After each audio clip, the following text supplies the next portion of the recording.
Just wait for this to all go green and everything. Yeah, cool.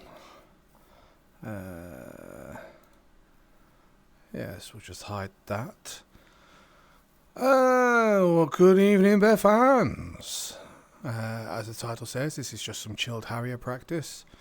I'm going to be going through a few bits with some people, hopefully, fingers crossed. Just get this launched. Just kick back, relax. Welcome. Also, as you can see there, Matty260191 is now live. So, if you fancy, stick him in a different browser. Be able to see his point of view. Lemmy69, hopefully be on soon. He's the guy that I'm hopefully showing a bit of the Harrier to. So, should be a good shout, yeah. Streamception.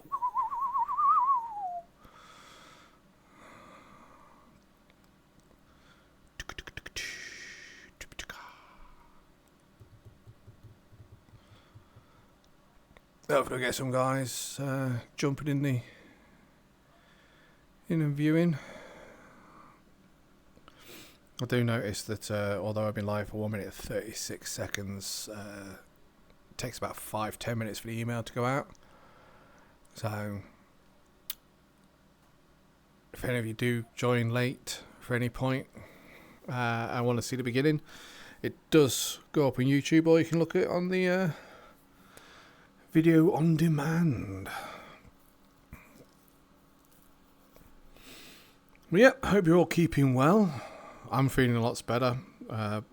Apologies for not having many streams out recently. Obviously last Thursday I streamed, and I did a bit of a stream on Saturday. Oh, the email's just gone out. So say go watch me because I'm live. Golio. Oh, still waiting for DCS to load up, and it's just telling me that I don't have the MB399. I did treat myself today. Got myself the F5E. Means I can spawn in against these guys as Red 4 in a MiG-28. Ooh, ooh, ooh, ooh. Those that know, that know. If you don't know, educate yourself in all things aeronautics. Start with Top Gun and go from there. Oh, hello. It's cracking off here then, like. Normally you get rid of my theatre mode when DCS pops up. Is DCS popping up? Yay! There it is.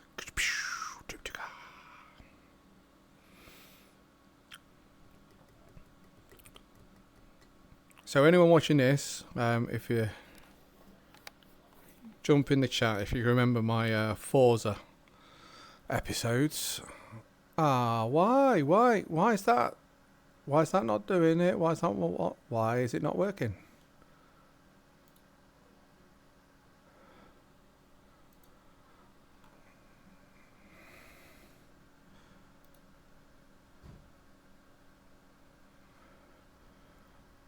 How very strange. Why is it not working? Ah, it is. Yay. Okay. Just took a time. Phew. That panicked me. Alright, there we go. Dicky dicky doo. Dicky doo dicky doo. Dicky dicky dicky doo dicky doo dicky doo. Dicky dicky dicky doo. Yeah, the Forza. Literally just random like brain just gone, oi, you was talking about something, you got distracted, now get back to it. Yeah, if you remember my Forza streams, if you're new here and you haven't seen Forza stream, go to my YouTube. There should be links somewhere. But if not, search for Angry MF Bear. And if you don't know what the MF stands for, use your imagination, times it by a million and dip in it chocolate. You might be a bit close. Yeah, Forza streams. Forza Horizon 5. Good days. I'm pretty sure people only join those streams to hear my engine noises. Not that Forza hasn't got good engine noises itself, but I did make my own engine noises, and I'm pretty sure that might be the reason why people joined. I don't know. Answers on a postcard. Again, those that know. That's the downside to streaming in VR. You can kind of see what I'm doing in my head.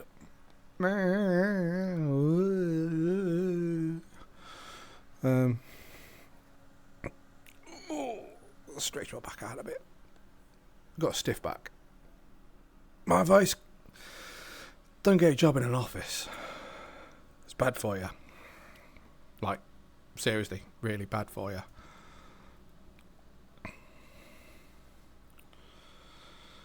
Well, this is taking its sweet ass to load.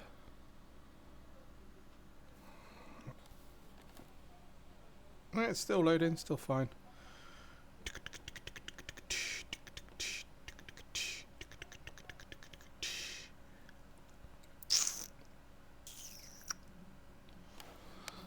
Obviously, if you do go and see Matty 260191, don't leave. Don't leave me to view his. Kind of watch both at the same time, or watch mine, then find him and watch his on video on demand. Yeah. But I like to share the love. Share the love, yeah.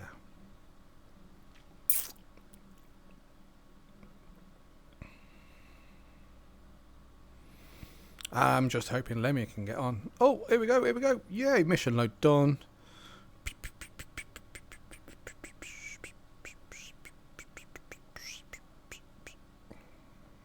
And it's, yeah.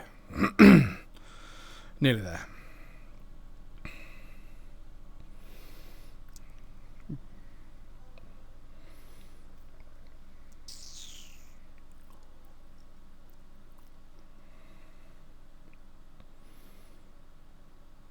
I might have to change my loading screens. Set the Harrier. Harrier's a nice one to look at. Or the F5. I've not seen the F5's loading screens, have I? No. Because I never actually officially owned it, so I can't set it as a wallpaper. Might be nice. Yay! Still not loaded properly. Give it a second. Oh, hang on. This looks like Pretense. It is. Pretense Syria. Mods Day. Interesting. So. Oh, hello. Where's me Harriers? These look like they might be at their Beirut. Have we got anything anywhere else? Anything? Anywhere? Anywhere else? Anything anywhere else? I mean, we've got a Gazelle at Beirut. Looks like everything's at Beirut. Oh, we've got some at Damascus. Great. Oh, Farp's almost loaded in. Don't want Damascus either. Anything that's Syria? No, there won't be. Oh, well, Syria. Duh. No, I wasn't on about Syria. I was on about Cyprus. Oh, HMS Invincible. Yay, Dave's on.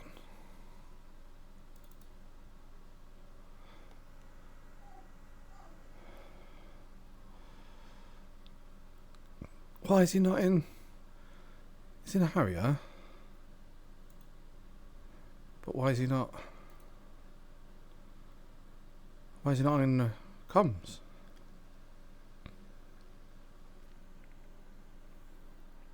He's not on deck, so he must be flying. Right, first and foremost, let's get that done. Because I always forget to do that. And it always bites me in the arse. Right, let's have a look. So there's me. I'll change the paint scheme soon, don't worry. It's Dave! Dave! Hey, Dave! Dave's flying.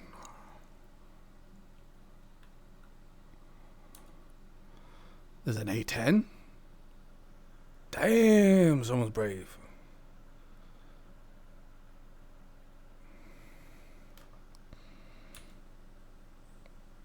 Oh, shit, son. What's happening here?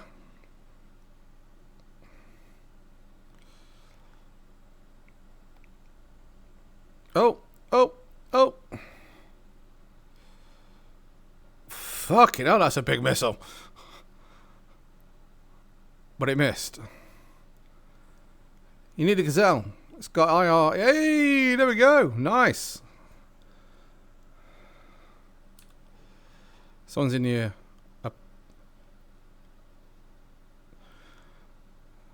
Oh, someone's hovering in the Apache. Show off. That might be a civilian. Who's in the SU-25?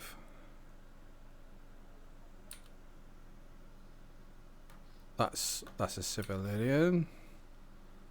These all might be civilian, not civilian. Well, they're AI.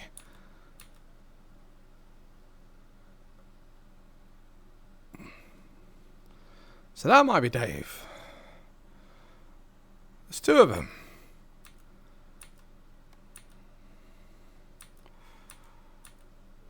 It's really, really hard to tell who's real and who's AI.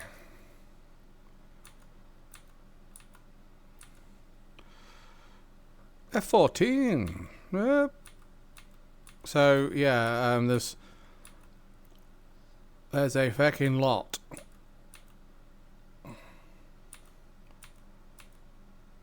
So that's back to me. Ha! Okay, DCS Wells just shit a brick. Never mind.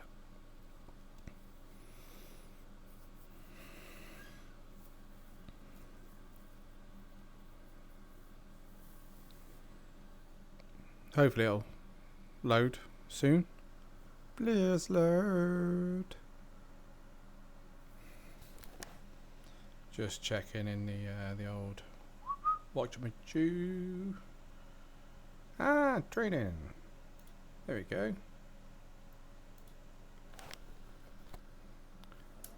Evening. Hello. I'm on the back of the Invincible. My DCS is just shitting a brick at the moment though.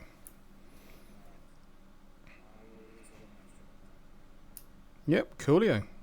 Did you figure out how to get it started, or did you just auto start it? To be fair, if you skip out all the tests, it's literally like a 45-second thing. So you've probably got it all. As long as you got your fuel on, your oxygen on, and your engine on, the rest of it just does. It just works.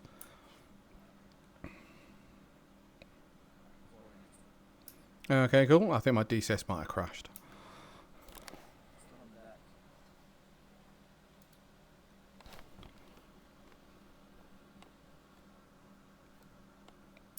Yeah, it's kind of not really responding. It's got that. Yeah. Oh, fuck it out.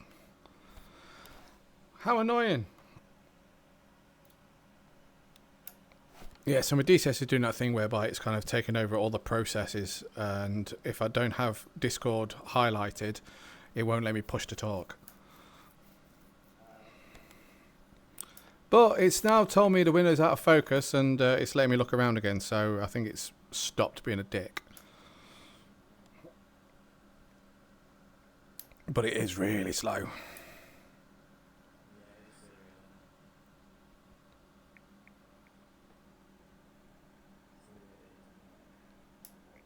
Yeah, it certainly is. I mean, to be fair, my first ever multiplayer online campaign was held in Syria, flying out of Incirlik. And it runs quite smoothly, if I'm honest. I think it's because I've not been on it for a long time, so it's just got a lot of stuff to load in. Like if I go through the F2, everyone's flying over water because the land's just not there yet.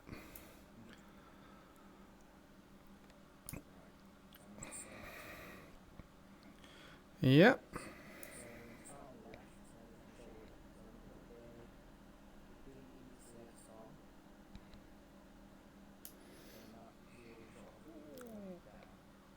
Yep.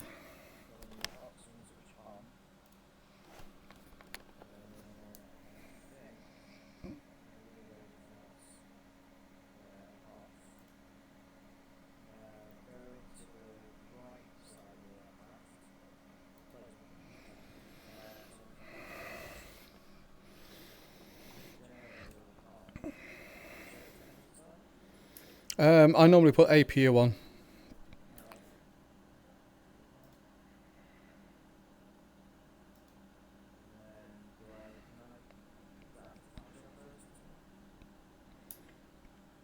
Basically, that just gives you power because have you got your heading automatically stored, or do you have to align? Okay, so if you've got power, you can turn your basically turn one of your MPCDs on, then pull up the map, which is the EHSD.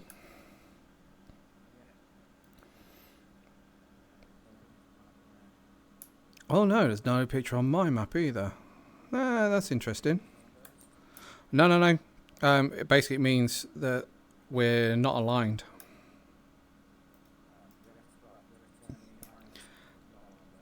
Yeah, we do. So if you change it to INS ground, even though we're at sea, just stick it to ground. As you can see, it's got quality 0.7 OK.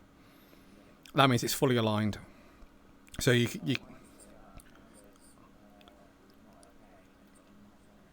right. So you do basically there's a setting that I've got in special settings for the Harrier. You can change it to be pre-aligned. Basically, it means it's so much quicker. But what you're going to need to do is on your knee board, the first page will give you your latitude, longitude, and elevation.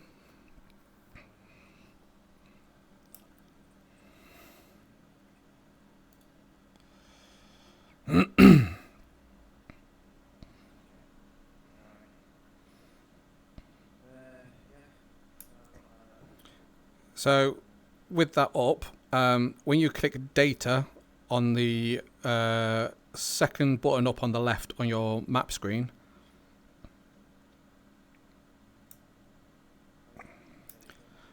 yeah, it should pop up in your 5 buttons above on the left hand side. It should pop up in there.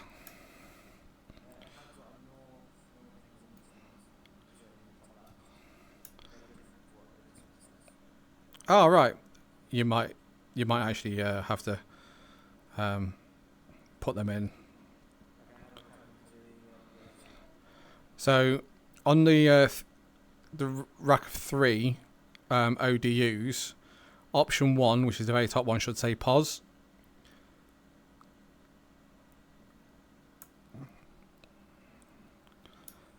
Just wondering if I have to turn that on. So if you got it on your left-hand screen, you got the 5 buttons above the left-hand screen, right at the top underneath the sun shield.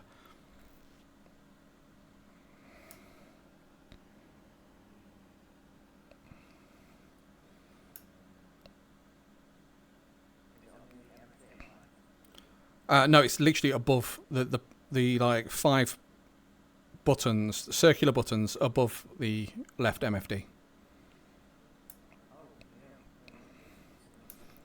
Yeah, so you might have to hit data again, and then it'll take you out and then back in.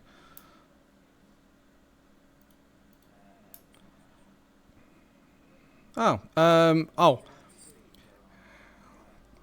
No, what it is on your UFC, which is the big numpad in front of you, the top right corner, you got a big knob that says BRT. Basically, you need to turn that on, otherwise it won't light up.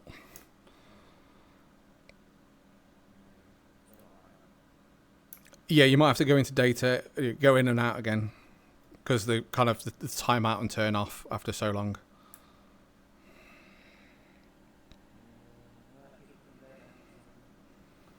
Oh, how strange.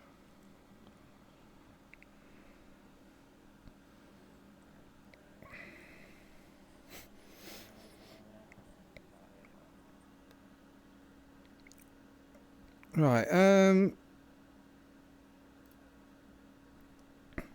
maybe stick it on C and see if that changes. Because obviously mine's already aligned, so it might just bring it up because it's already aligned.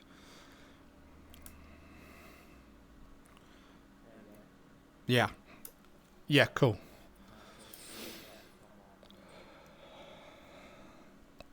Okay.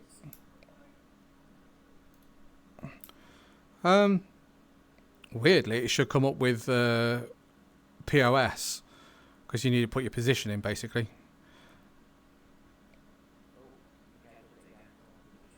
Ah, cool. Yeah, so if you do that, and obviously it's the same way as like when doing JDAMs in the Hornet, whereby you push it, and you do your north, and then you push it again, and you get like the 6 numbers rather than the 5 numbers, and you push the east and do your eastings that way.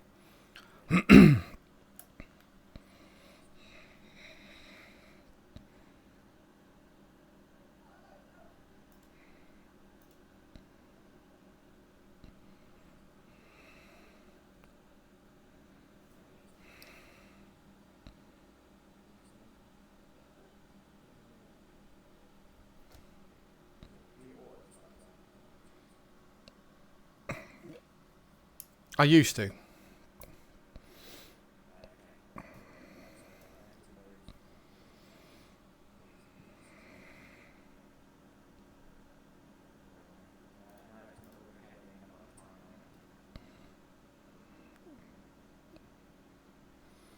Yep. So basically, that timer will run down.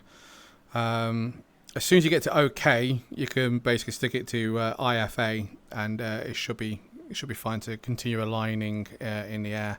But ideally, if you've got time, wait for it to say 0.7 OK, which is the most accurate it's going to be. Yeah. So now it's literally just crank the engines. Basically, when you start seeing the RPM increase, just move your throttle forward to move it from off to idle, and the engine will increase to around 28.5 RPM on its own, and your nozzles will be set automatically to 10 degrees.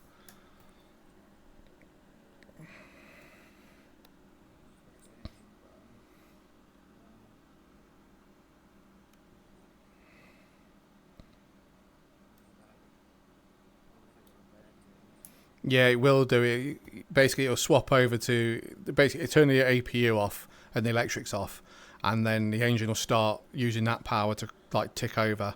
So once it's done that, if you advance the throttle, you'll move it to the idle position, and the engine will kick in, and you get electrics from the engine then instead of from the battery.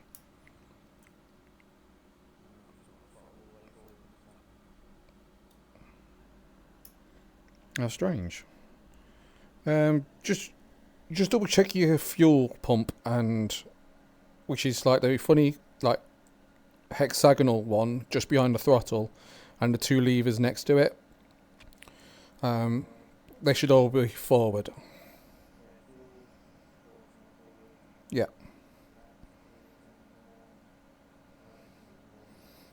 yeah, that should be fine then.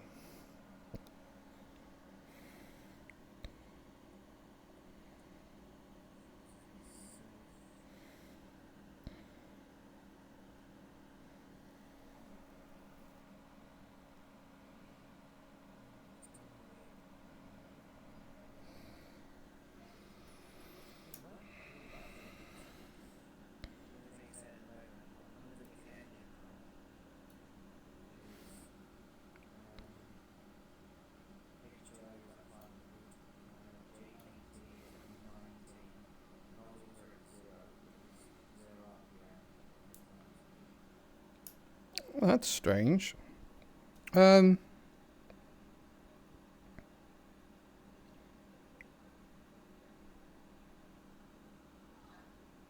I'm not sure what to suggest about that. Try flicking the engine switch again with the APU switch to on.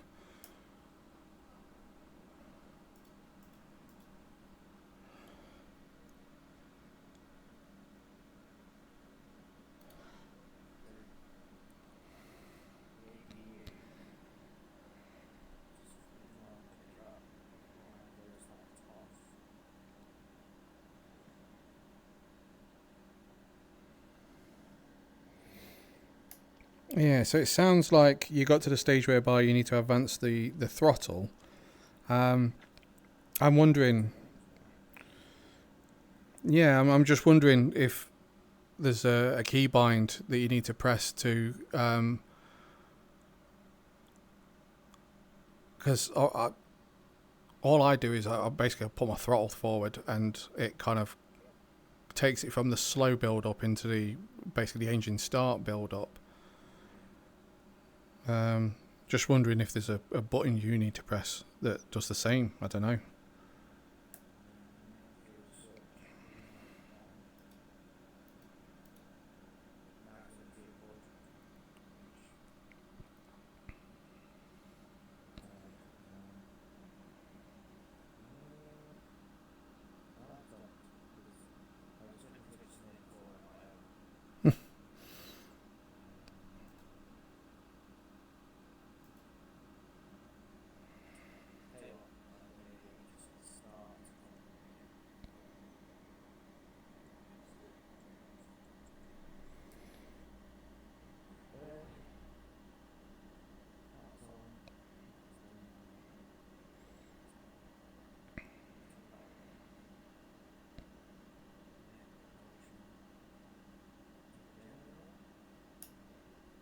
Yeah, was he generating it on?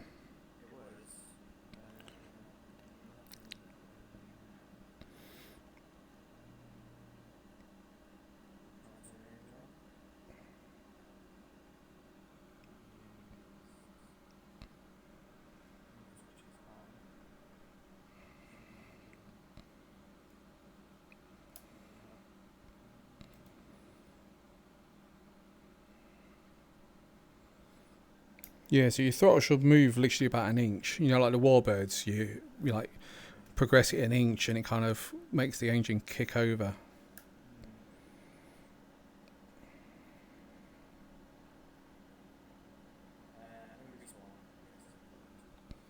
Yeah, cool.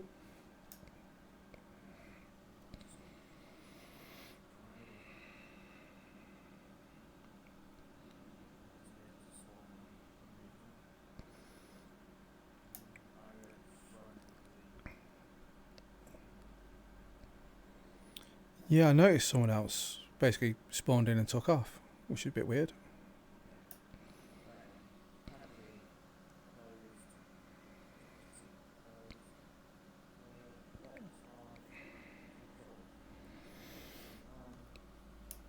You see, I do that the other way around normally. I normally put the battery on, obviously because of like waiting to align and everything. Put the battery on, the APU on, then I do the oxygen and fuel and stuff. But it shouldn't really make a difference.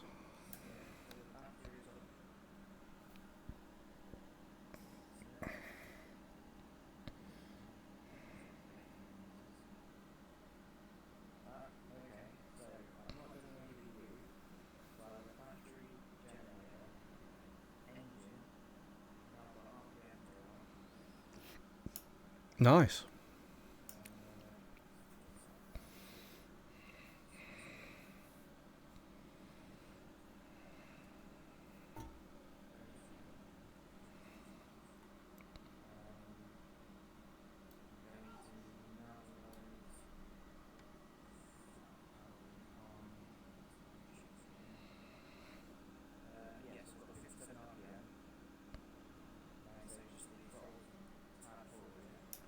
Yeah.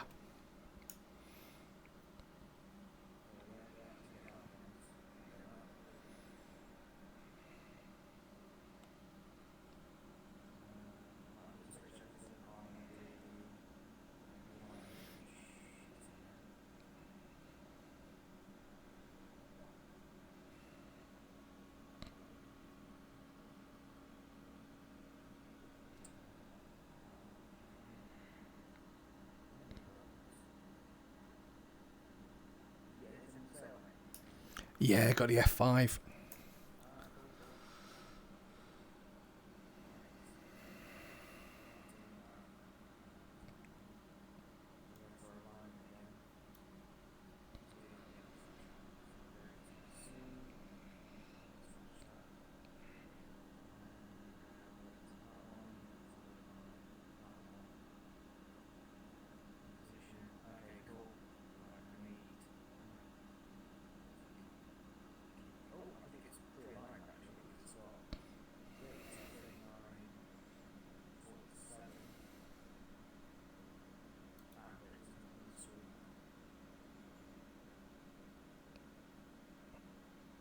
That's so. If you click data, does it come up in the top left corner?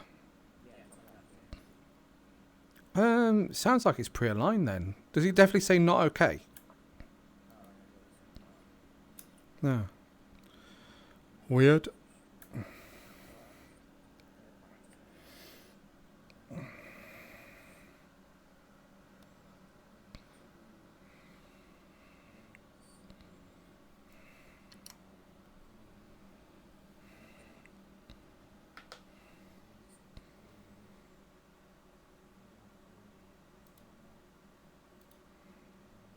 Right, let's get a decent paint scheme on.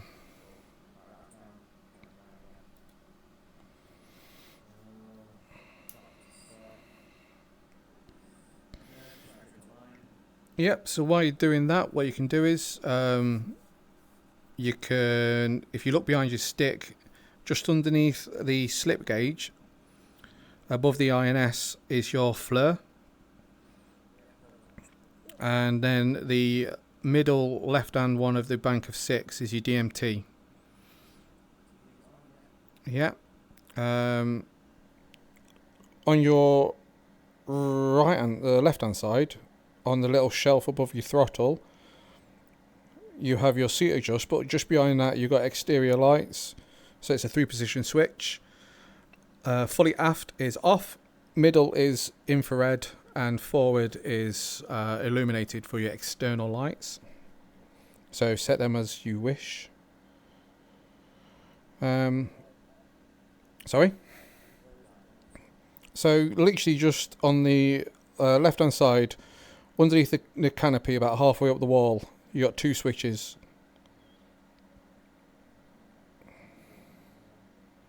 Underneath the yeah. So just set them as you wish. I like to put them on IR because then it's not too invasive, but people can still see you if it's a night mission. Cool. It's not necessarily because it's not overly modelled, but you've got a backup radio. I like to put out TR and guard. That's on the left-hand panel, just underneath all the starter switches. Not left-hand panel, right-hand panel, sorry. Right-hand panel underneath your engine start. So if you see the LCD screen, if you go down and left from there, you got the one with all the writing around it. I set it to TR and plus G, yeah. Oh, look at this guy showing off. I mean, it's not like I can't do that, but that's a little bit more graceful than I do it. Well, on this one, you can do a rolling vertical, whereby you don't have to come in like that. You can outland it like you're trapping a hornet. And right, next one. Sorry, I digress, and I'm all over the place. But next to your right MFD, you've got your 3 countermeasure bits on the knobs at the side. So the top one is your RWR. You need to turn that on and up. And the next one down is your expendables, which is like chaff and flare. It's still on auto. And then the bottom one is only if you've got the DECM pod. That turns it on and off. No, you have to put it on through the menu. It doesn't come with it automatically. I think that's about it. It's literally ready to rock and roll and fly time. There's no...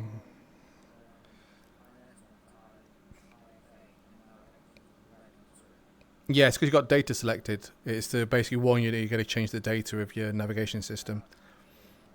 Yeah.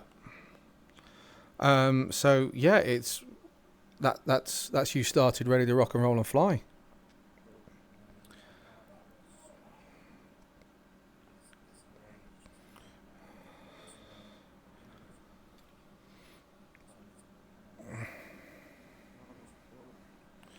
In the Harrier, you don't need it. Literally nozzles to anything lower than 20 and you'll slow yourself going forwards. You can even push it all the way and have it slightly backwards and reverse. So is there anything particular you want to go over while we're airborne? It flies like everything else flies, strangely.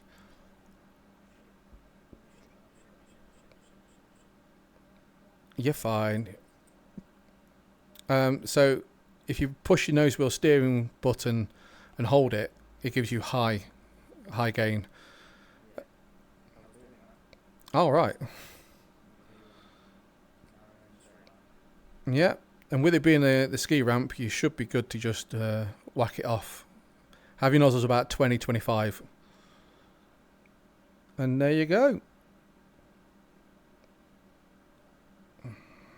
Awesome stuff.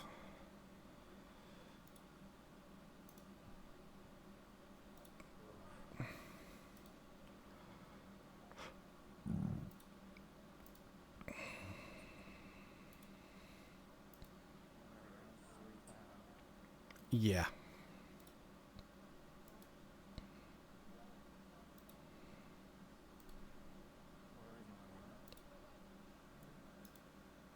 I've not seen him leave.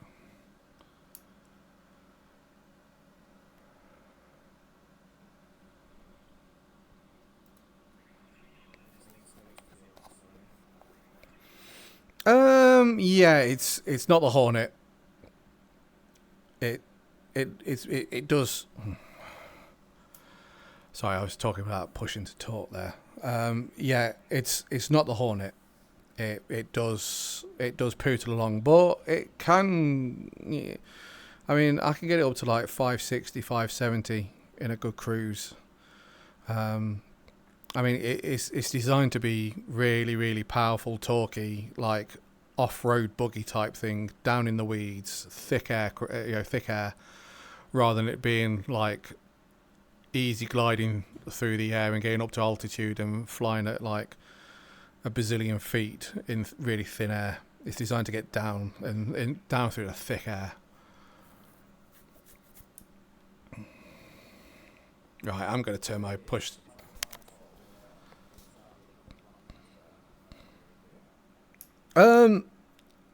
With the Harrier, it's got, because of its nature, it's got a lot of stuff whereby it'll let you know if it's not happy. So basically, if you jet JPT, which is your jet pipe temperature, if that gets too hot, it'll basically start warning you. You get a master caution, and if you look at your UFC, on the right hand side, you've got a long list of like lights that'll come on.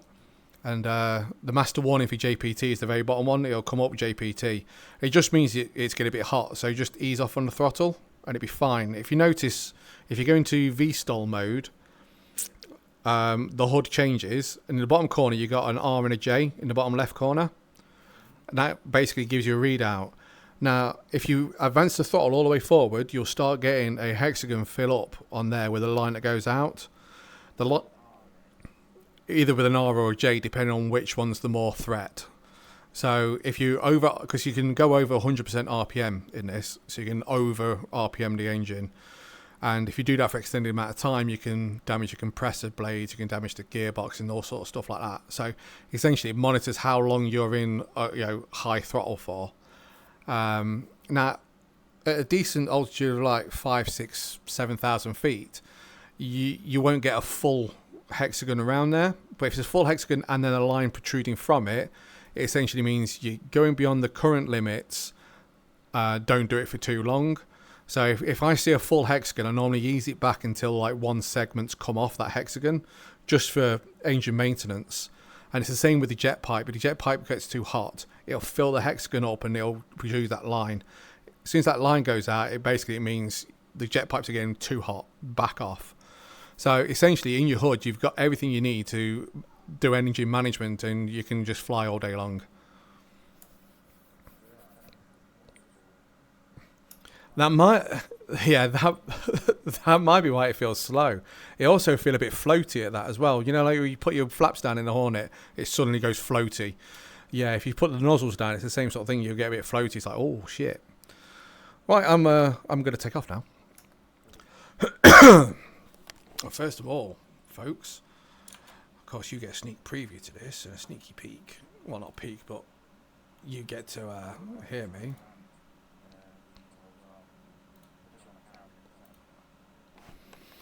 Yeah. So VTOL's not too bad. Essentially, it's do exactly the same sort of thing as you would do in the Hornet. You know, pass it, except what you're supposed to do. You're supposed to count 10 seconds after the bow of the ship, then make your brake. Same brake, about a 3G brake, idle throttle. Come round, and as you're doing your downwind, you do your gear, your flaps, and you want to be putting your nozzles around between, I'm pretty sure it's between 40 and 50.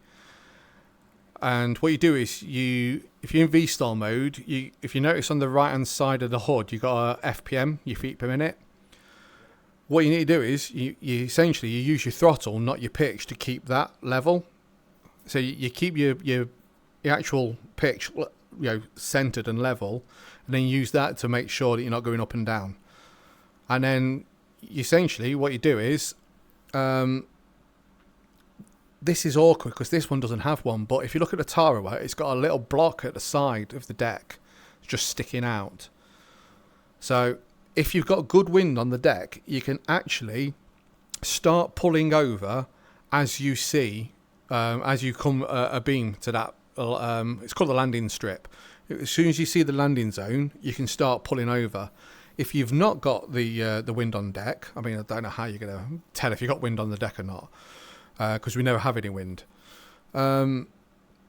Basically, you can just wait until you're a beam with the back of the ship or a bit further before you start your turn into the groove. And then instead of coming in line with the deck, you come in line with port side of the ship, keeping speed around 140, 150 knots. But you then kind of, as you come into the groove, you want to slow it down to about a 3 to 5 knot closure. So basically walking pace. So you're catching up with the ship about walking pace. That's done by bringing your nose up and controlling the up and down with the throttle.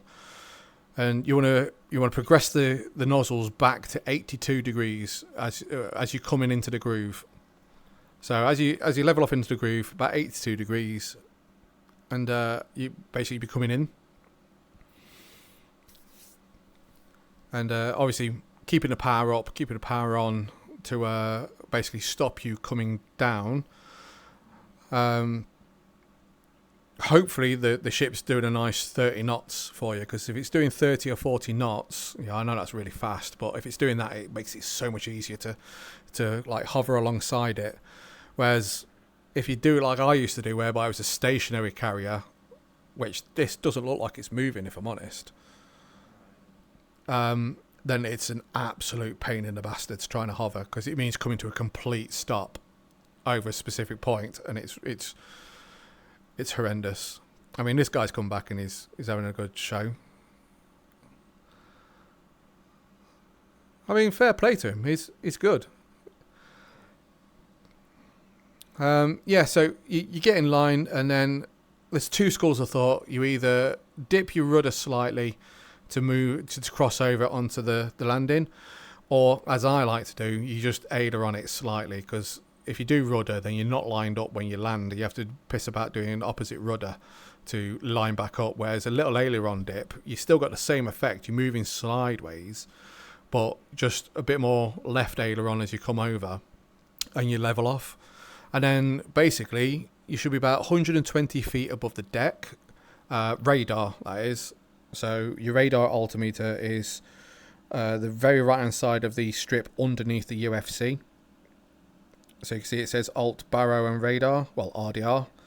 Yeah, so when you're doing that, you need to be in radar, because obviously your barometric's not going to tell you how far away the deck is. I've done that once and ended up snapping my nose gear off, because I was a lot higher than I thought I was, because I started off at an airbase in the mountains, then came to sea level, and it didn't really work. But yeah, once you've done that, you're aiming for about 300 feet per minute descent rate.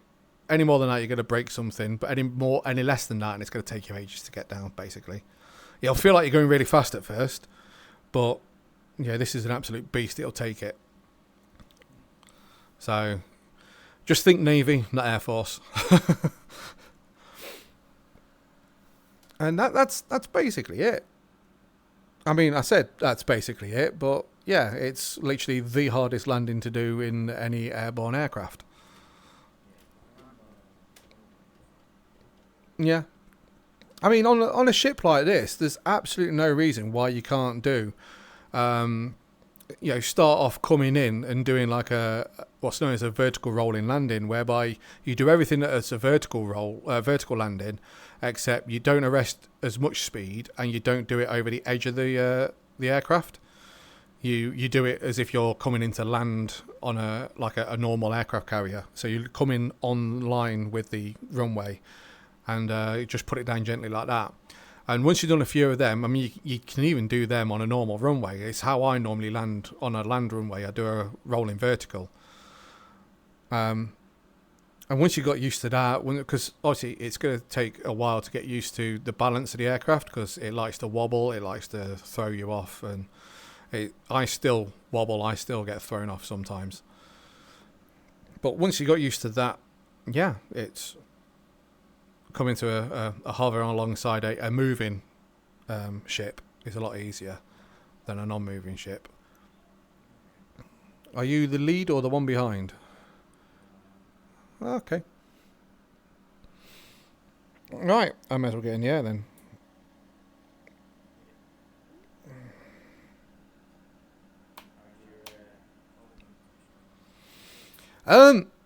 Yeah, I've got a few base missions made in Briefing Room, but Briefing Room does not like the South Atlantic map at all. I've got like, I think 2 missions that it's liked, and it's like, okay, this ain't great. But like we said, if we do it on the Marianas as like a training proxy with not many people having the thing, then yeah, I managed to get pretty sure it was 10 mission campaign on the Marianas. Oh shit, I'm moving, I didn't realise. Yeah, all done. So I just need to go in and tweak some of the units, because obviously it wouldn't let me just have 1980s units. But yeah, once I've tweaked the units, the mission itself and all the scripting and all the briefings and everything like that is done. It's just... oh, who's locking me? That's not good, because you two don't have radar.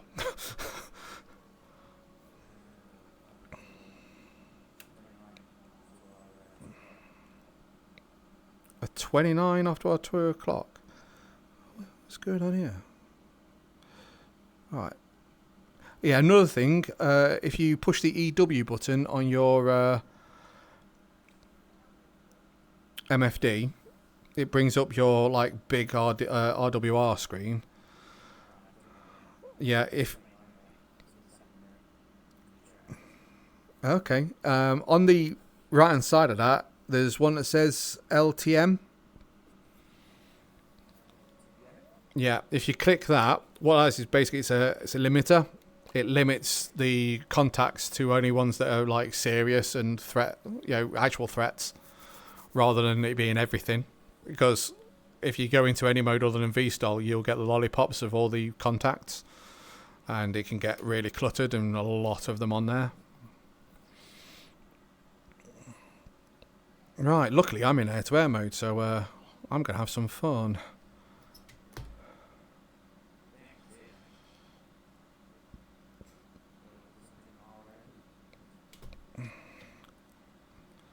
That's one thing I've not learnt yet.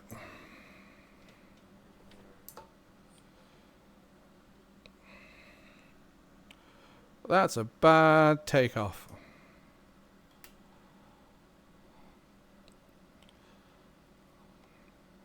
That was a really bad takeoff.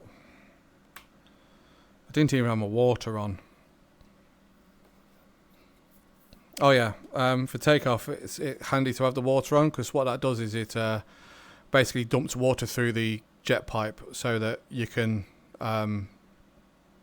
put more thrust out, basically. Can be handy in dogfighting as well, to give the enemy a bit of something to think about, because obviously you're chucking out a lot more thrust.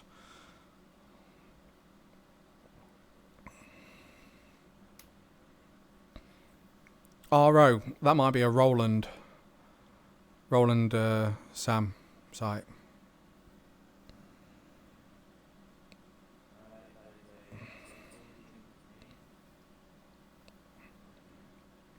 Are you the guys almost to the east of me?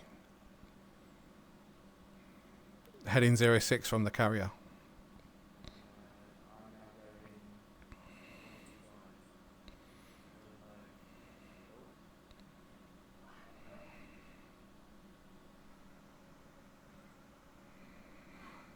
Oh, Matty's just gone off. Yeah, I thought it might have been him in the 29.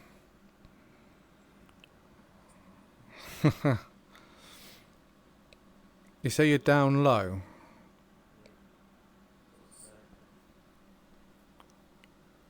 Near the landmass. Yeah, I think I have a tally on you. No, he broke off and he's gone the other way, gone south.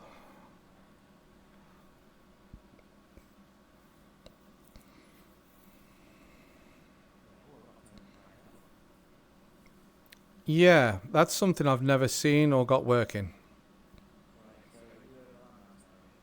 Nope, I'm still feet wet.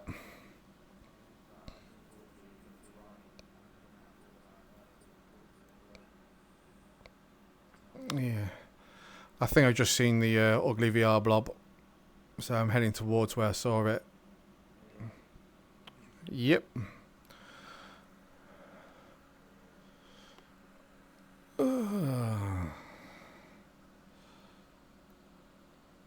Right.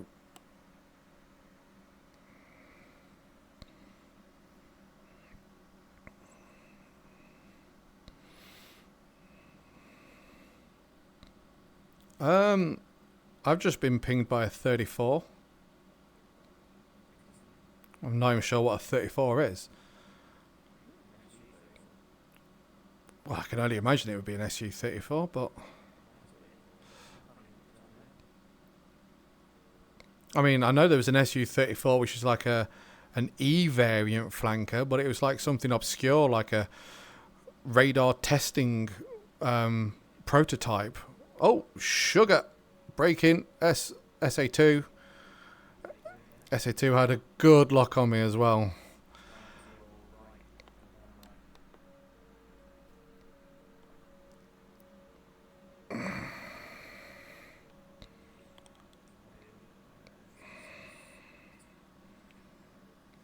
Okay.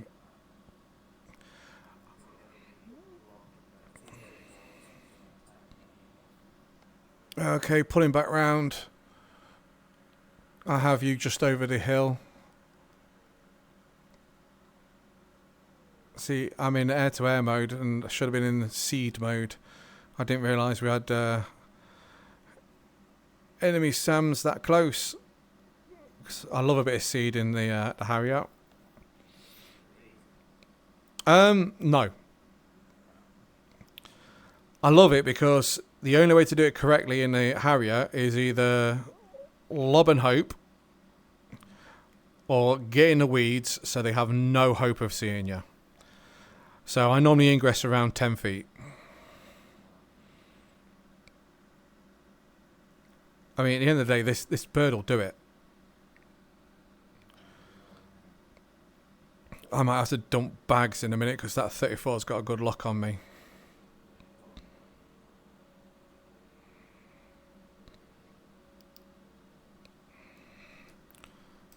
Master arm on. Uncage.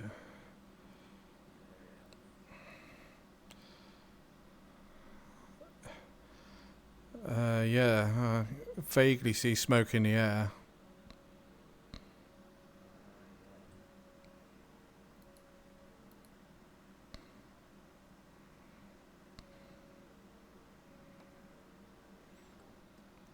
Oh, they're up high.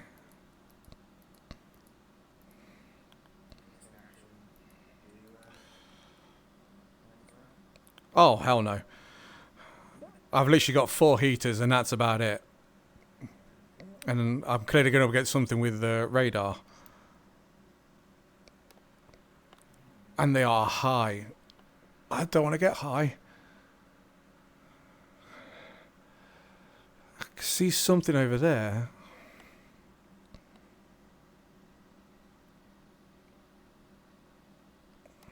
See, I'm assuming that I no longer have a radar contact from that 34.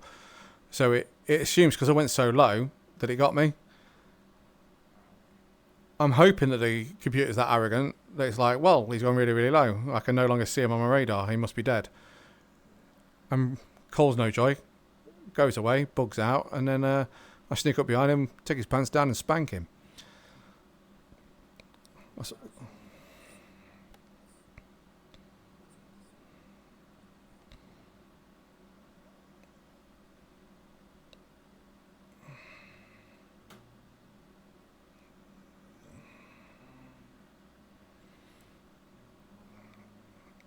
Yeah, things get groovy if you forget to put your oxygen on.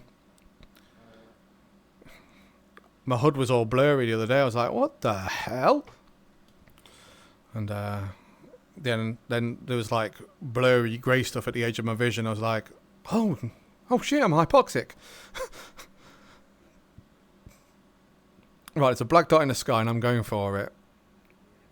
If it's friendly, then they should have shouted louder.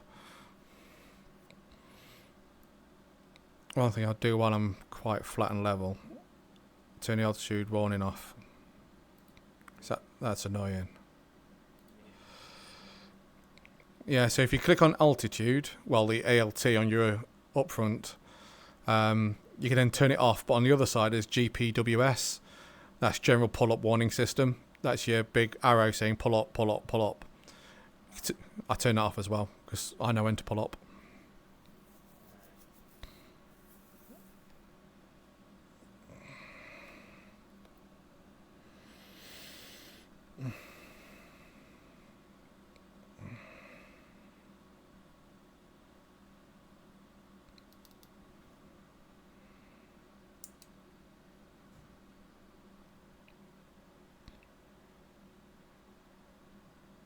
Oh, I've got a lock. I've got no tone though. I still don't know how to turn that up. Still.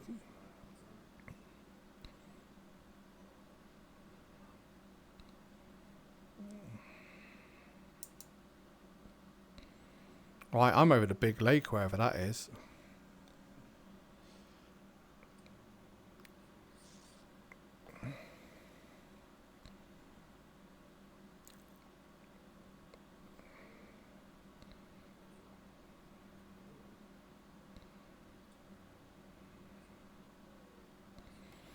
Oh, it's a 34 and he's seen me, I think. I've certainly got a spike from a 34.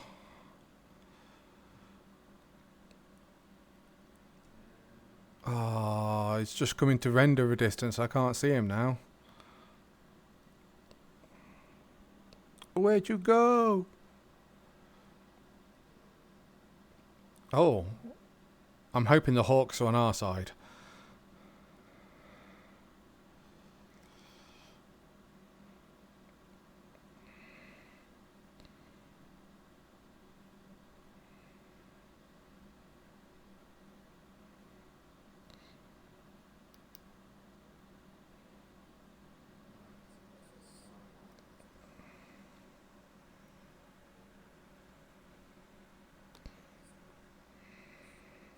Ah, I see him.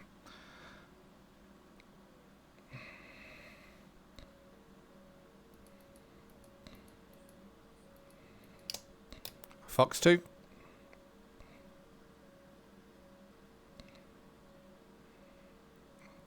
Ooh, good hit. Yes, destroyed.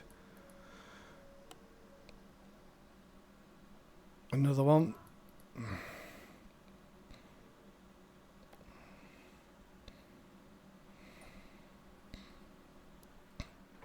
Where are you then?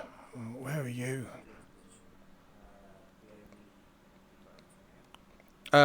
It's your UFC. So where you got your UFC in the top left corner of that, there's a brightness one. You turn that up. Yeah, top right, sorry. Oh, no VR, don't shit a brick. Not now.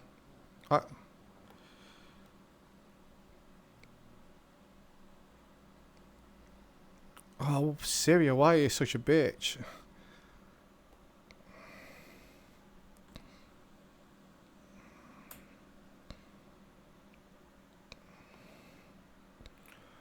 Right, so I've definitely got someone out here with me, although he's not locked onto me for a while.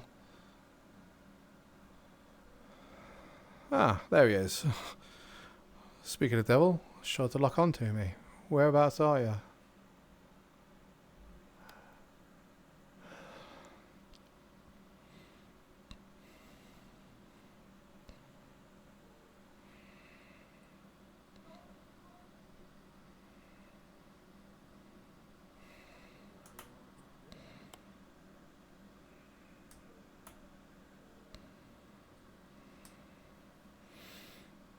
You're pushing the data button on the side of your map.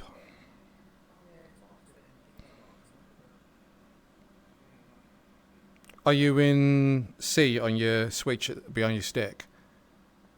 Or are you in sea or land? Yeah. Well, it should work then.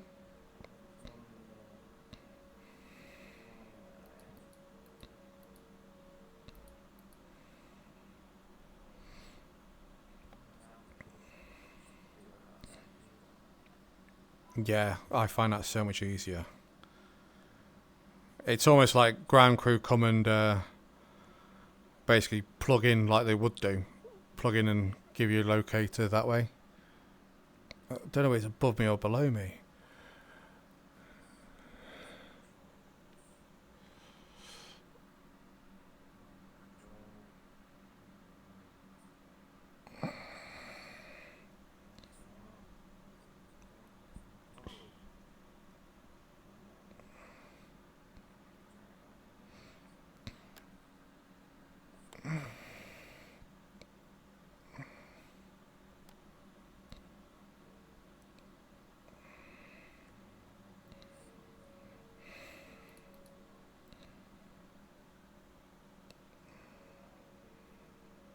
Oh, I've got a 29 locking me. Where are you? I want you. I've already took down one of your 34s. Don't know whether I should have done or not, but I did. Because he came with us an A34. I don't know whether that was one of ours or...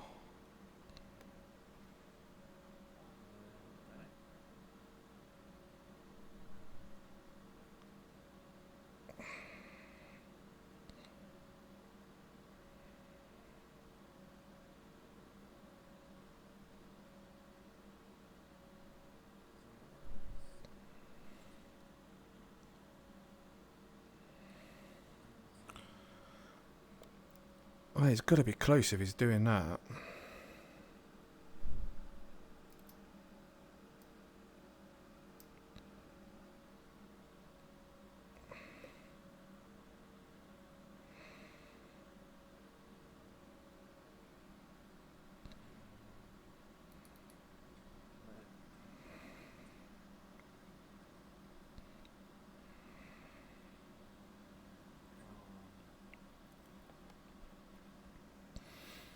That 29's just gone silent on me, no longer spiking me. So I've hit some flares and hitting the deck. Don't trust it.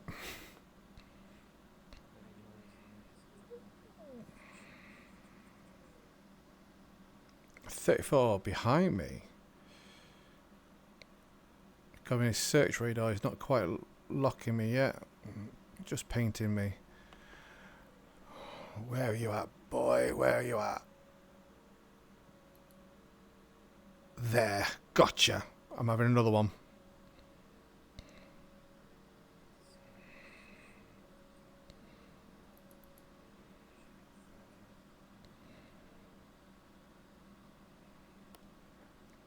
What would caution for?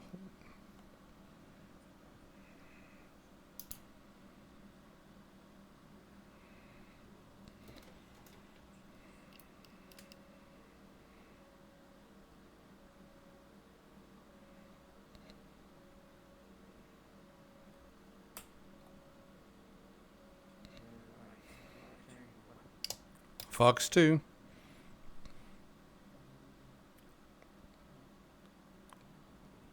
Whoa, there's not just one of them, there's like 4.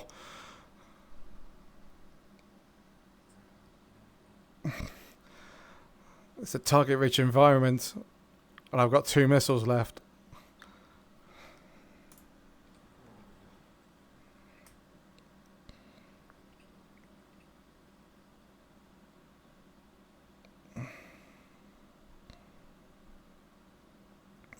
I know it's a bad idea going after the one that's just broken from the pack, but I don't care.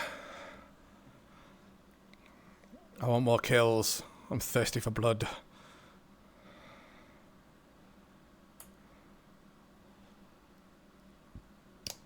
Fox 2. Really? Oh! Oh. Oh dear. I just shot down Badger. Well, in my defence, you know, I was being spiked from the area that he was by the 34s.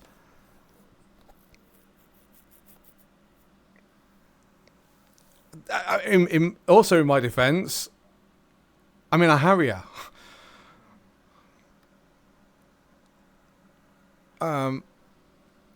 Yeah.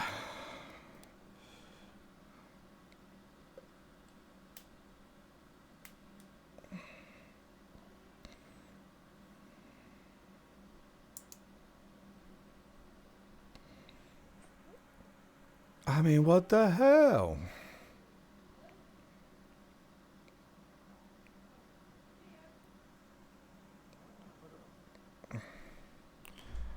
Your hood.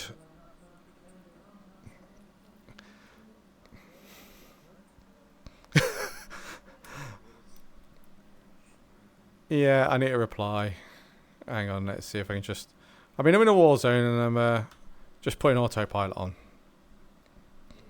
Yeah. Oh, don't be a dick. I want auto altitude as well.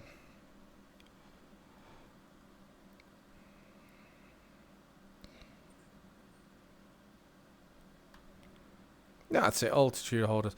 How do I get into the to type in the chat?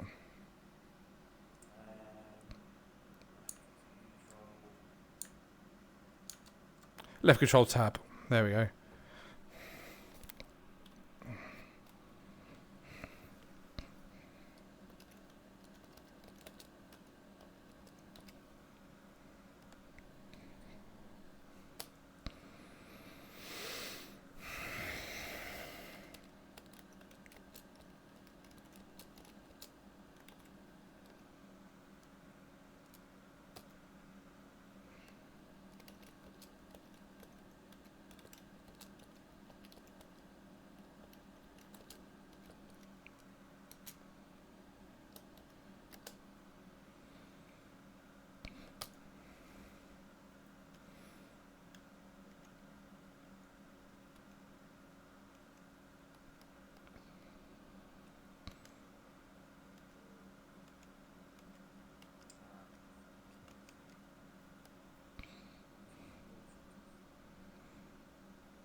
No.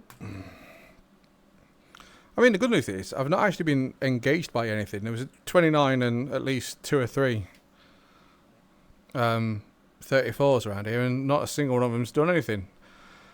It's almost along the lines of they've gone, Jesus Christ, he's crazy enough to shoot down his own people. I'm not going anywhere near him.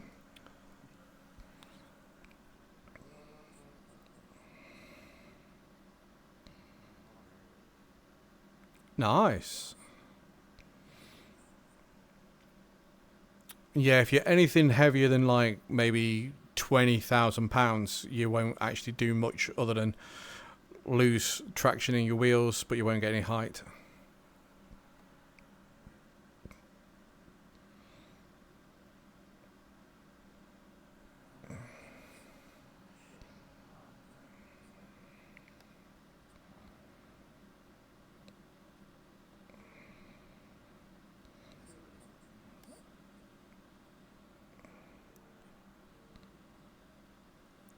What's an A on RWR? Like artillery, AAA, that sort of stuff. I mean, in fact, where's my kneeboard? I've got them all in my kneeboard. Also, waypoint 1 is Ramit David. Oh, that's where I am.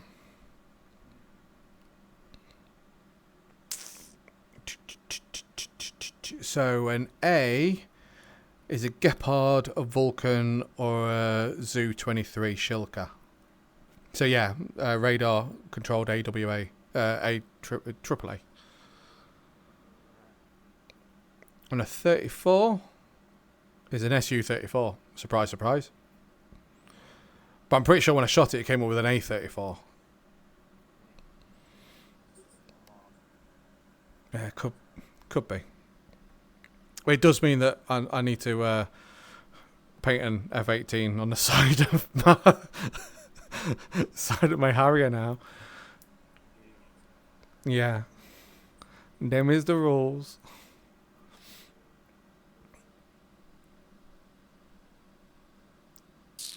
Yeah, I've been spent most of my day at work today. Just looking at using the T-pod for spotting targets, because I can't use Mark 1 eyeball to spot targets for love nor money. But using the T-pod, it's not too bad.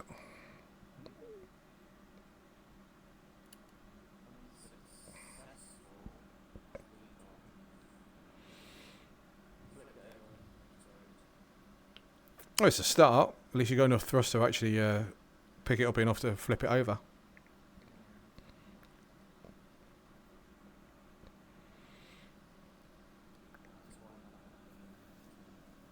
Yeah, I'm dropping tanks. I just realised I'm just carrying them around for shits and giggles. Tanks gone. I just realised I was dogfighting with tank. We've still got my bags on. That's never good. Have I just dropped my T-pod? No. That's right, it just turned off when I dropped my bags.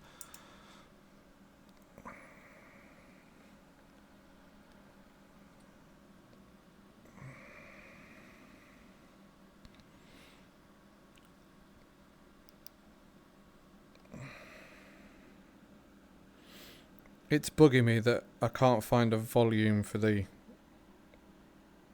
like Sidewinder and stuff. Not sure where it is though. Oh, that might have been useful to do. I've not armed my ejector seat. Yeah. Yeah, it's like the sign I got in my car. No airbags fitted. Today we die like real men. I mean, it's got airbags. Don't worry. It's just for show. It's just for show.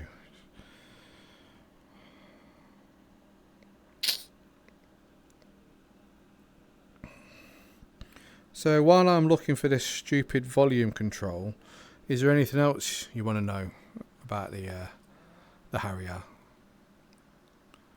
Because I feel pretty comfortable about everything now.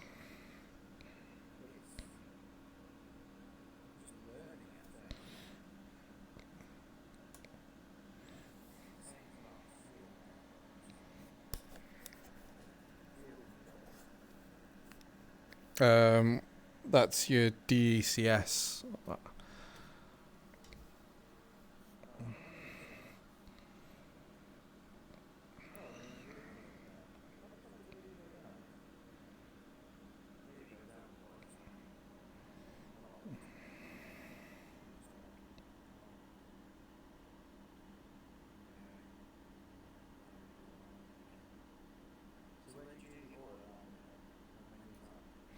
It's in the special menu when you know, like your auto rudder for your warbirds and stuff.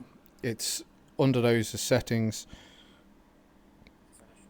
Yeah.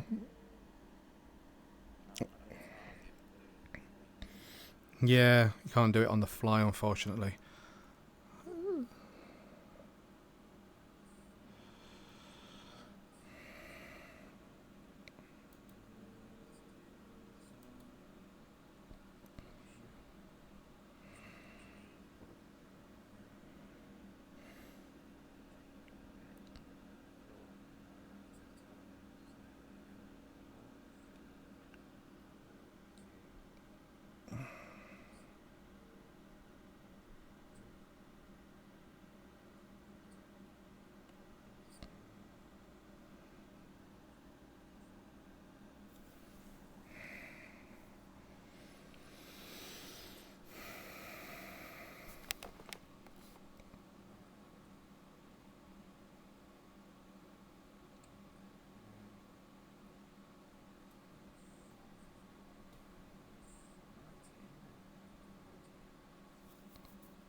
Did you?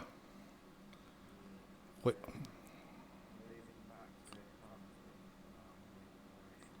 yeah,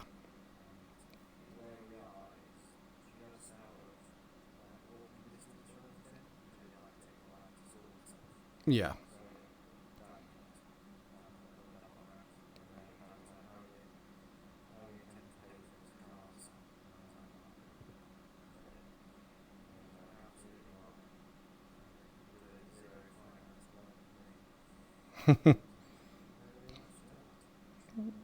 Awesome. Oh yeah, nice. I mean, funny you should mention schools and courses. I'm just trying to read up on where this bloody volume is. Because I've heard it's behind the hood, as in behind the controls for the hood. But I can't actually see anything around there. No volume or anything on there. The only volume that's on there is the radio knobs.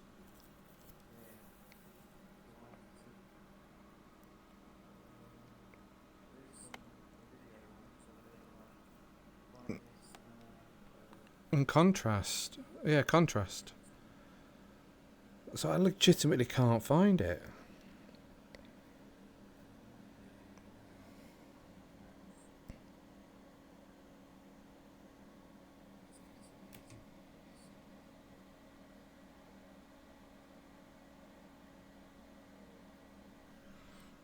Oh, come on, VR, keep up.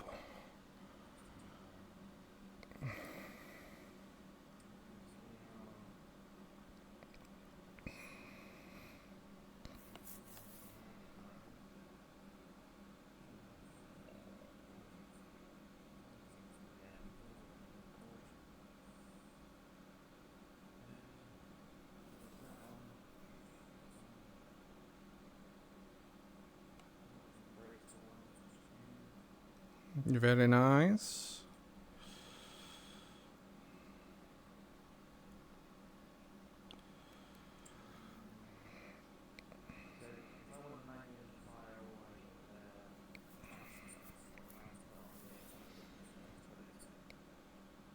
Um, that actually selects your dispenser, not what you're shooting.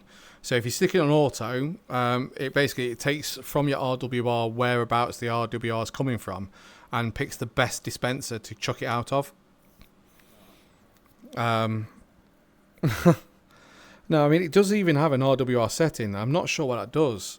I've got a thought that it might be, in the F18 you got an auto dispenser whereby if you get an RWR contact, it chucks out what it needs to chuck out based on that contact. I think this does the similar sort of thing, but I've never really seen it myself. So I literally have my countermeasures. The main button is just flare salvo, and it just chucks a flare out of every dispenser all in one go. But doesn't if you don't have it on auto.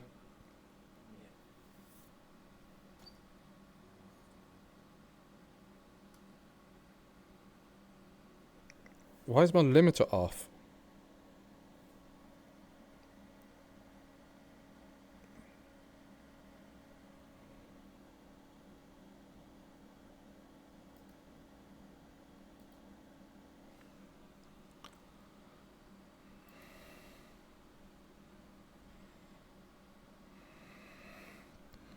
It might be something to do with me cruising around at massive speeds.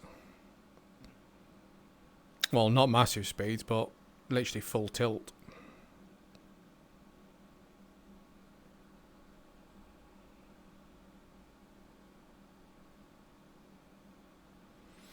Oh, here we go. Here's the settings I'm just reading. So, unaligned, you have to import the IPP data and magnetic variation and align. Oh, gone 18. Spiking me. Maybe it's revenge. Next one's saved heading only. You still have to align the INS, but the position data is already in the system. That sounds like what you've got. You know, data's in the system, but it needs to do align. It's a faster alignment period because you don't have to enter the data or anything like that. You just turn it on and align and allow it to align. Whereas the next one is what I've got, which is the INS is aligned from the get-go.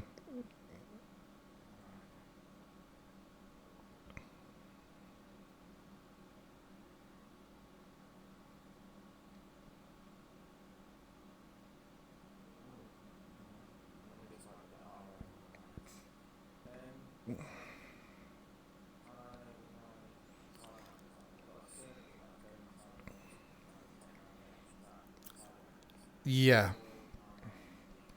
Yeah, so that's what's known as seam mode. So it's a less precise seek ahead mode, but it kind of searches a larger area.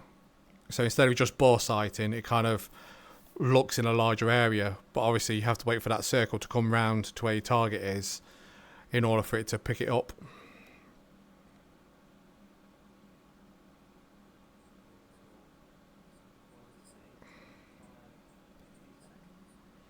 Oh, yeah, basically you need to just pull your throttle back slightly. So what that basically means is you've got 15 seconds before you burn your jet pipe. It normally also means you've got water on.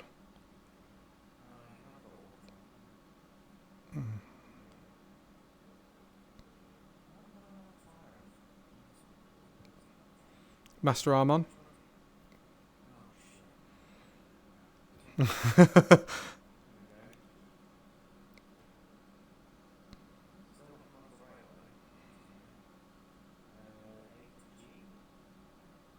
That's air to ground mode. So if you need to be in the like seam mode or the bore sight mode. But yeah, should just are you pushing and holding the fire switch? Because you have to push it for a second to release it. If you just tap it, it won't release. It's like a safety measure. A bit like the Apache and its Hellfires, you have to push and hold for it to release. I mean, I'm still near that big lake inland. So if you want to come here and shoot me, that's fine.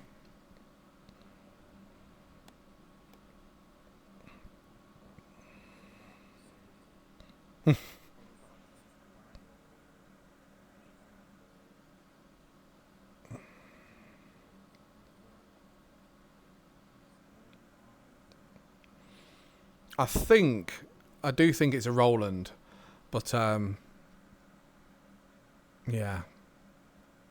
and I'm pretty sure that's on our side as well.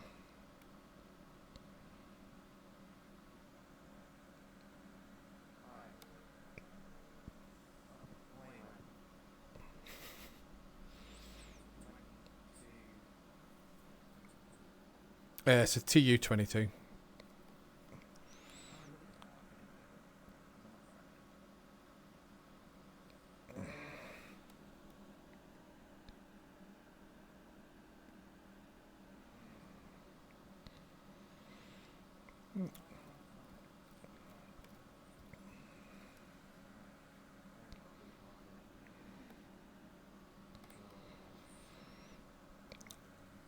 It's not something silly like you got it on the second, first detent and you push into the second detent, is it? Oh, right. I just wasn't sure if your trigger had 2 detents or not. You still out to sea, you say? Okay, I had...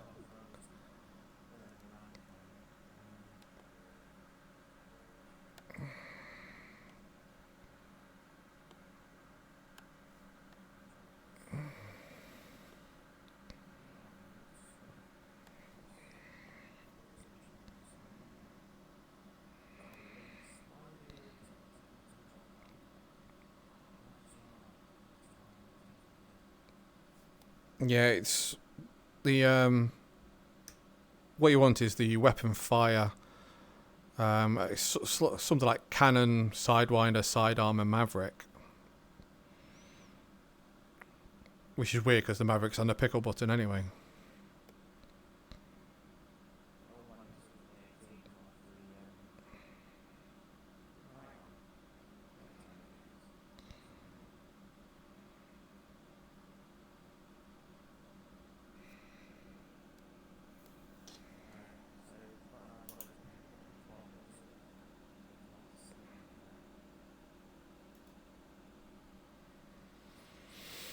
I think I have visual on you anyway, so I'm coming in closer.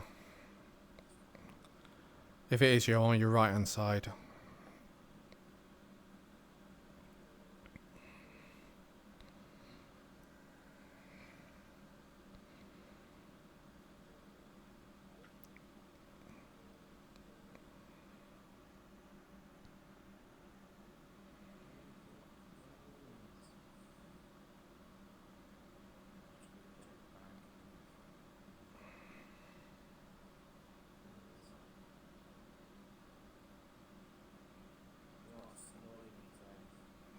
Nope.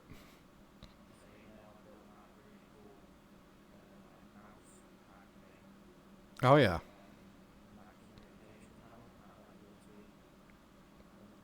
Yeah.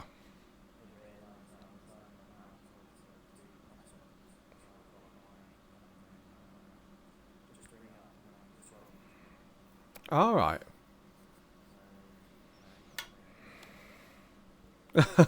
There's always a need for the number pad. You can use it as your UFC.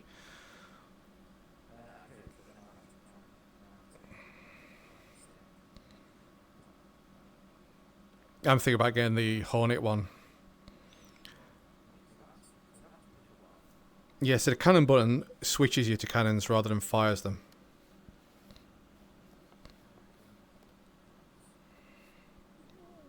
In this aircraft, cannons and guns are the same thing. There's not 2 separate ones.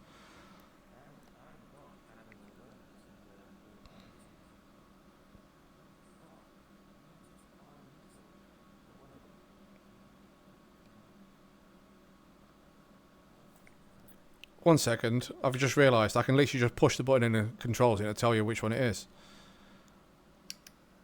So trigger, fire gun, launch sidewinder, sidearm. That's what it's under. Yeah.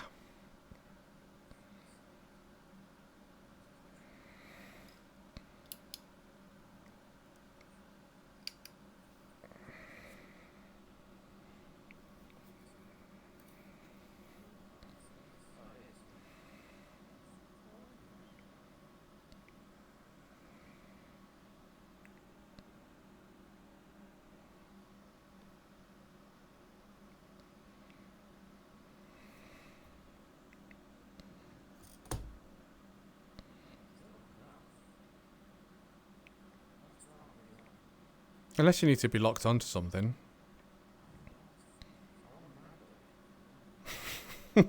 It's alright, I'm nearly there now.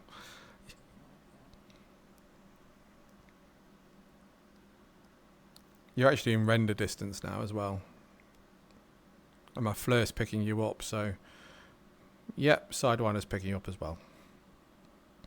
I won't fire, don't worry.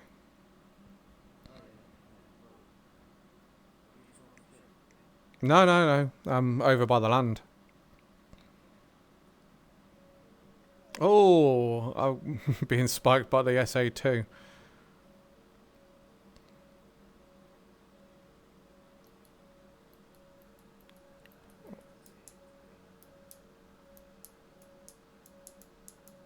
And I'm out of countermeasures.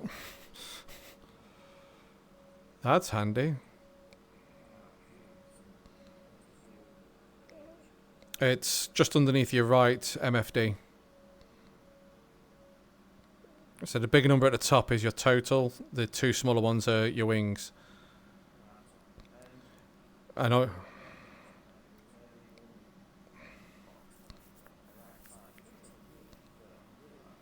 Yeah, if you're slow, it assumes you're trying to land without your... are you flaring? Oh. Well, I'm behind this.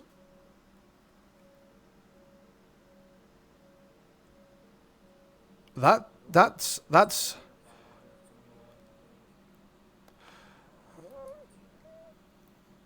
Who the hell is this then? This is someone in SU-25T. Not quite the clouds, no, but I'm near the land.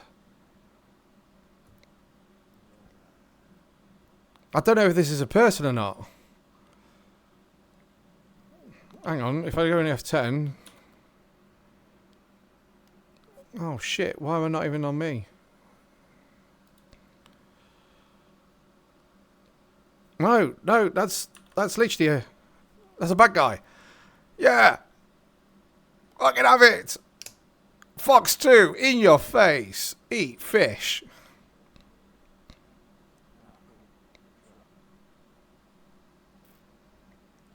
Get in!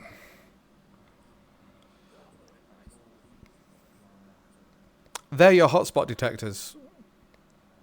So what they do is most of them are false positives, but makes it easier for you to just slew your T-pod over and have a look.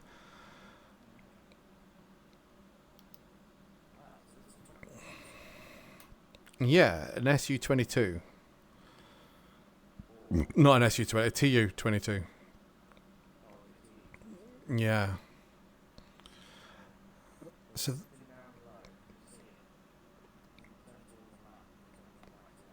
I've just turned from the land, looking at the ships now.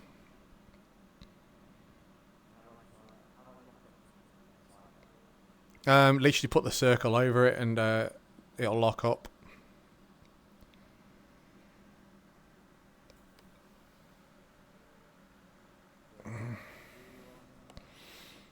You should get an audible warning, but that's the thing I'm trying to figure out how to turn on. Because obviously your warning and your caution should be louder as well.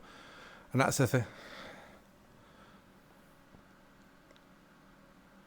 Oh, I think I got you as a VR blob now. Because I can see the one low and you're quite high, aren't you?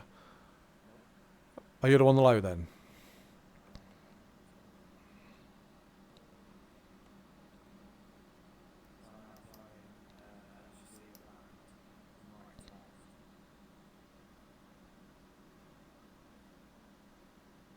So who's that up there then?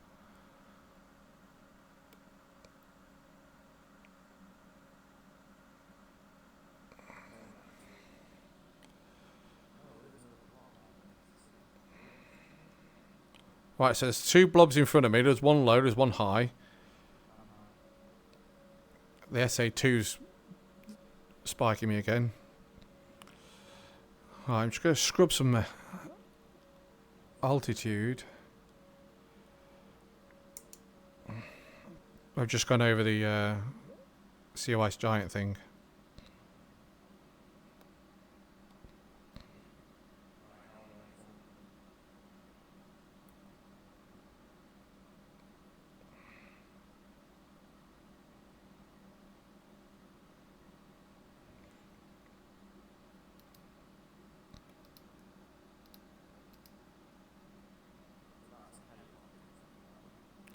Yeah, I'm just seeing if I can get the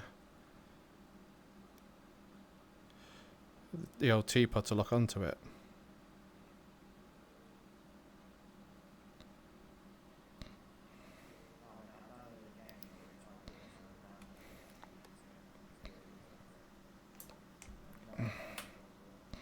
Is it one of our helicopters?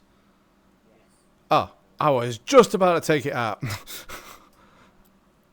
Oh. Oh, VR shit in a brick. Yeah. That's also a Black Hawk. I won't shoot that either then.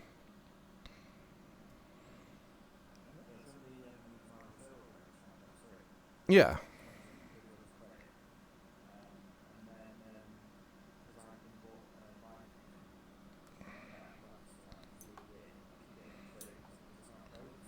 Oh, wow.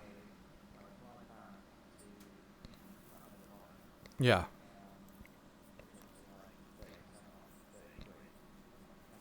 Yeah. Cool.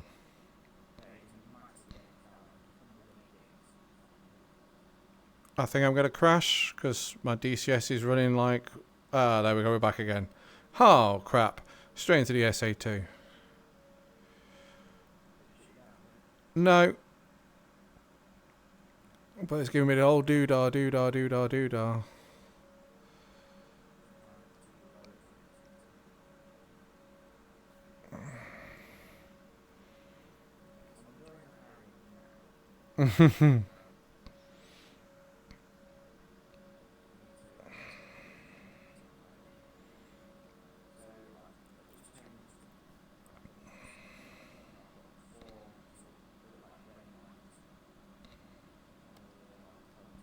Yeah.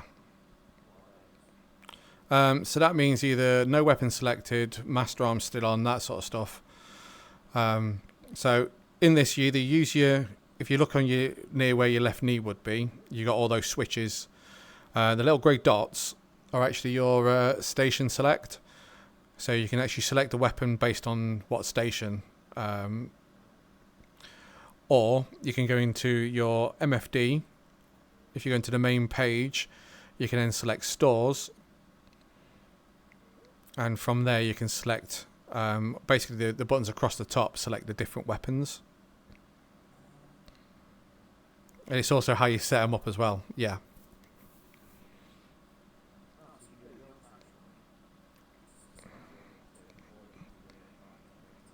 Precisely. Yeah. So if you haven't got time, if say you want to keep an eye on the map or the EW screen or anything like that, you can still arm your weapons and deploy your weapons without having to swap your electric systems. And obviously, you can use your T-Pod and your TOO button on your UFC together. Oh, I'm almost bingo fuel.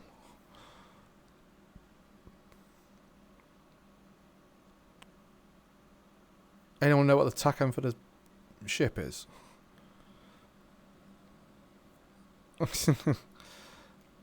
I'll just gently fly out this way. No, I don't think I am. But, just have a look in Alt B.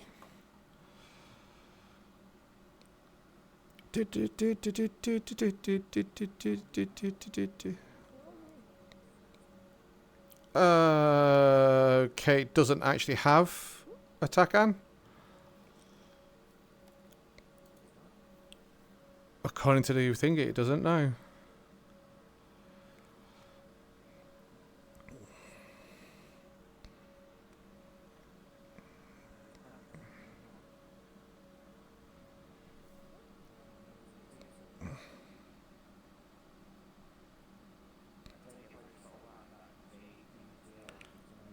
Yeah, it will do, yeah.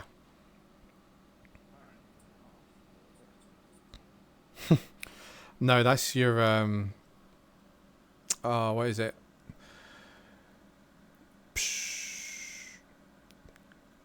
It does more than just bleep and annoy you.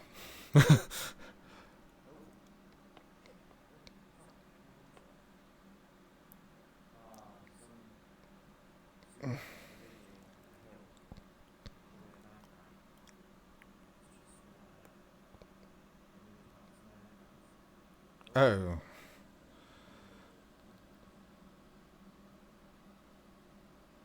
Right, if this is the carrier, I'm going to land on it, then I'm probably going to call it a night.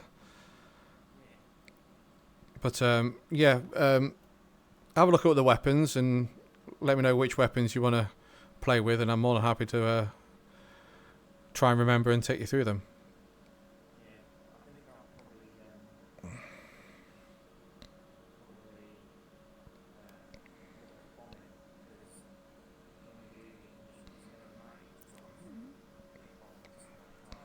Yeah.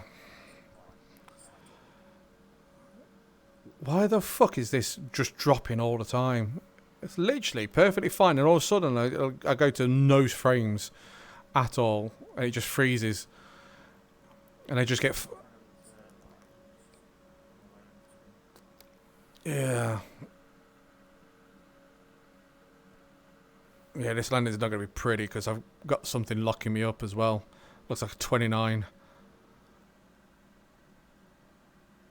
I mean, why the hell have we got a group of 29 so close to the carrier, and the carrier's doing shite all about it?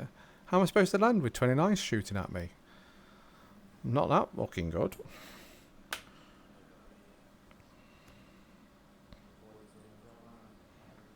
Yeah. So this is going to be probably the worst landing I've ever done due to the fact that my VR's shitting a brick. A MiG-29's locking at me, locking me up.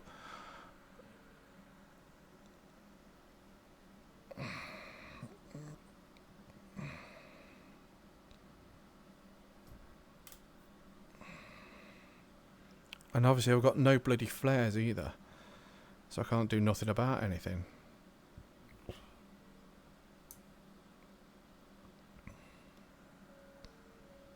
Oh, sod off. Stop shooting at me.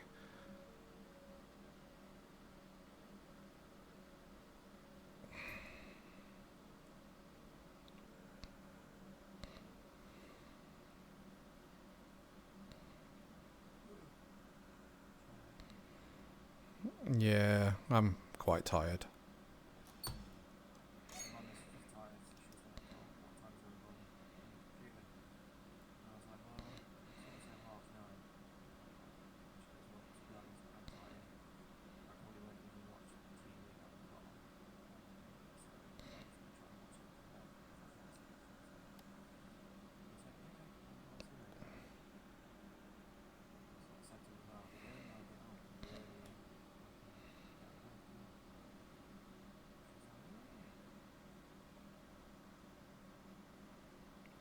Oh my days, this is going to be horrendous.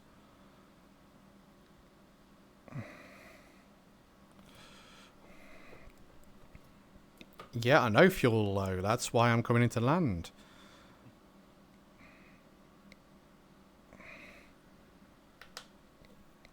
Let's do proper comms as well. Oh yeah, like that's not going to be a challenge.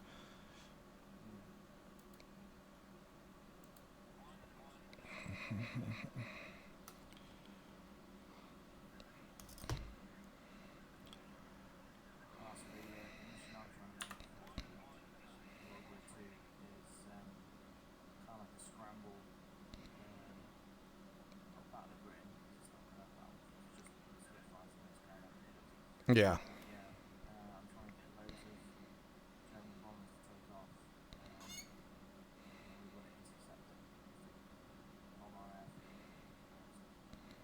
Wow.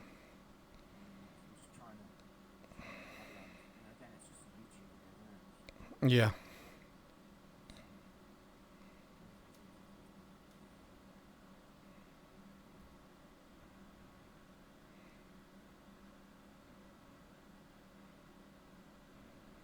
I am way too high for this.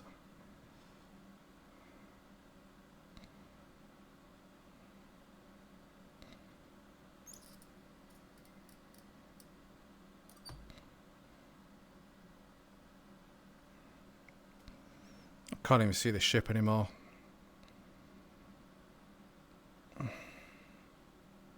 It's because it's fucking behind me. Right. 70 nozzles going around. No, I'm not. I'm not going around with no fuel. Dead stick, dead stick, dead stick. Full aft, full aft, full aft. This is going to hurt. Oh, and I survive. Oh. technically I survived, but it blew up after I got to the got underwater. No, good flying. Do we get experience for that? Would it be in pretense? How do I check? I killed a couple of things. Is there any way of checking? I have to spawn in again, won't I?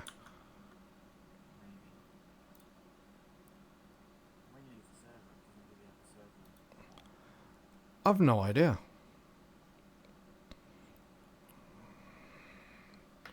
Just have a look in other.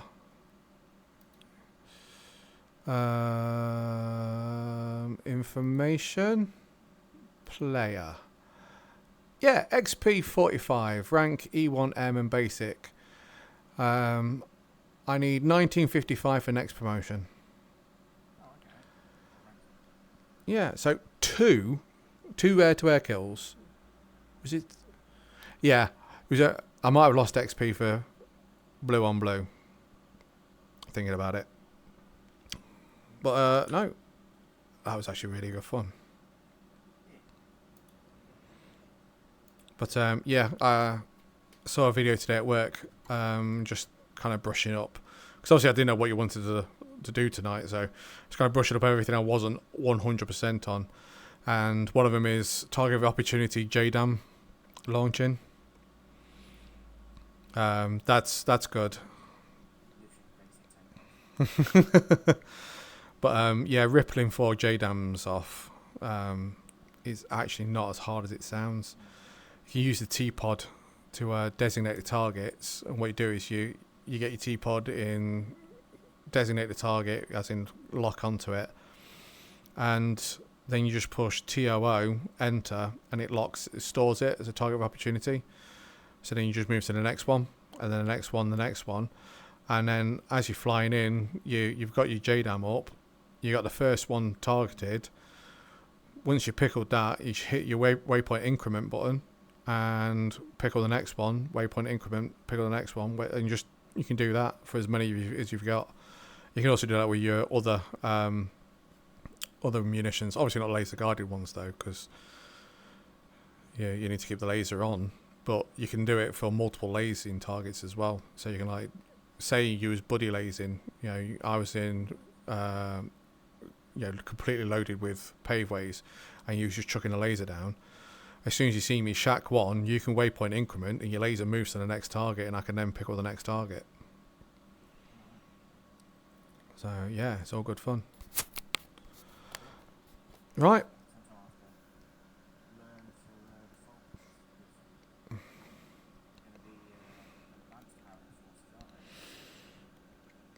Advanced Harrier forces?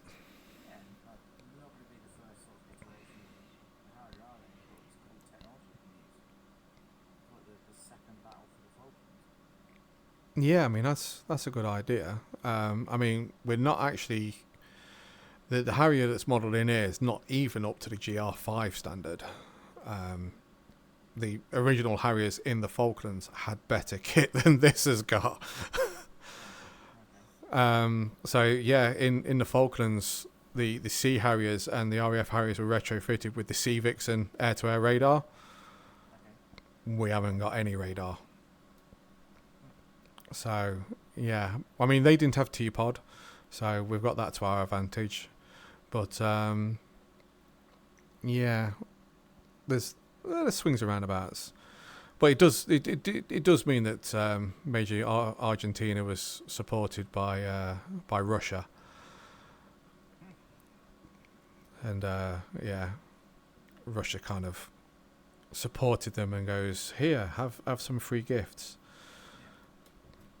So we might.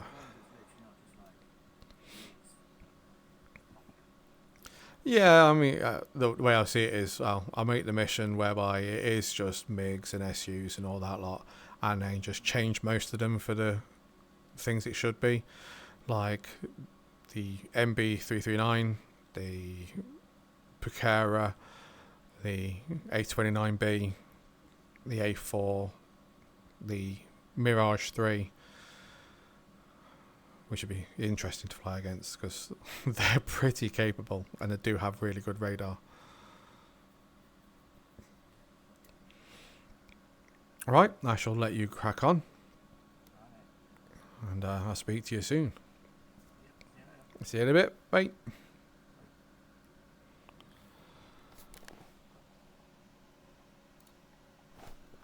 Oh, and that leaves me one thing to do, and as you all know, is to wish you a good night, and thank you very much for joining me.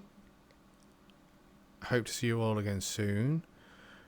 If you didn't manage to catch the start of it or want to see it again, it will be on YouTube. So, thank you very much, and stay cozy.